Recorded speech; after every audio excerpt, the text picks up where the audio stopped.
جان بچانے کے لیے وقتی طور پر کفریہ کلمہ کہنا بھی جائز ہے۔ حضرت سمیہ اور حضرت یاسر انہوں نے کوئی کلمہ کفر کہنے سے انکار کر دیا اور ابو جہل نے انہیں شہید کر دیا۔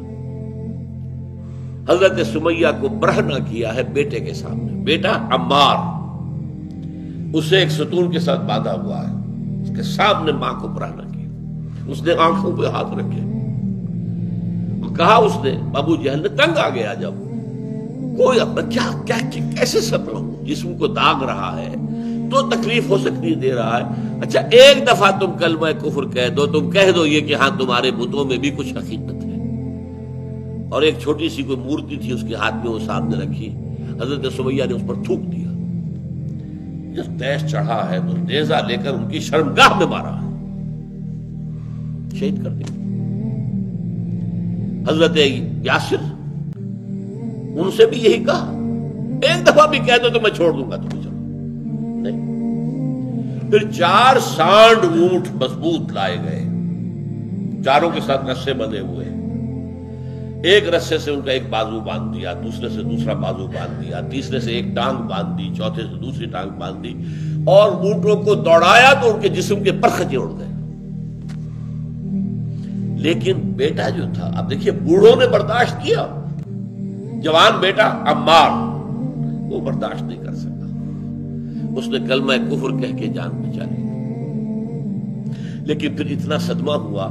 کہ اپنے آپ کو ایک ستون سے باندھ لیا کہ جب تک حضور آ کر نہیں کھولیں گے میں اب یہیں پر اپنی جان دے دوں گا۔ حضور کو اطلاع ہوئی، تشریف لائے کہ ٹھیک ہے، تم نے جو کیا، جو تمہارے والدین نے کیا وہ تو بہت بلند رتبہ ہے، وہ تو بہت دور چلے گئے کامیابی میں، تم نے جو کچھ کیا اس کی بھی اجازت ہے شریعت میں،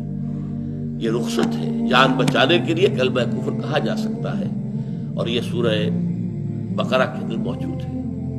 دل ایمان پر جمع رہے لیکن صرف جان بچانے کے لیے کلمہ کفر کہہ دیا جائے تو اجازت ہے، لیکن یہ کہ اس میں ڈٹے رہنا، ایمان جتنا ہوگا، جتنا یقین ہوگا کہ اگر اس سے مر جائیں گے تو سیدھے جنت میں جائیں گے، پھر خامخواہ کاہے کے لیے کلمہ کفر کہہ کے جان بچانی ہے؟